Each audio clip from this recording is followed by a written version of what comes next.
Bonjour à tous. En tant qu'être humain, nous avons souvent besoin d'avoir des certitudes avant d'avancer. Et nous aimons bien planifier les choses de telle sorte que nous sachions dès le départ dans quel sens iront nos pas et nos choix. Et pourtant, la vie nous apprend qu'il nous faut avancer, et parfois coûte que coûte, alors que ces assurances ne nous sont pas données. Dans la vie spirituelle, il y a un élément essentiel qui est celui de la foi. La foi, c'est la confiance que l'on met dans les promesses de Dieu, dans son existence, dans son intervention dans nos vies personnelles, nos vies familiales, nos vies d'église. Et marcher par la foi, c'est marcher en s'appuyant sur les promesses de Dieu. Ces promesses ne sont pas encore accomplies.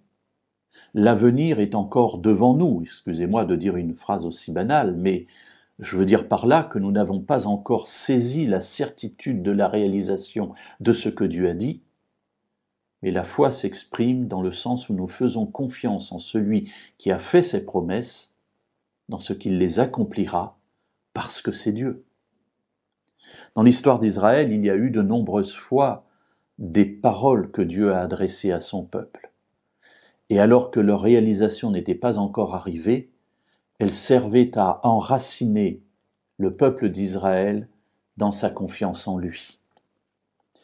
Dans le livre de Jérémie au chapitre 30, alors que nous nous trouvons dans une situation de déportation, puisque Jérémie est le prophète de la déportation, un des prophètes de la déportation, Dieu s'adresse à Jérémie, et il s'adresse au peuple d'Israël au travers de Jérémie.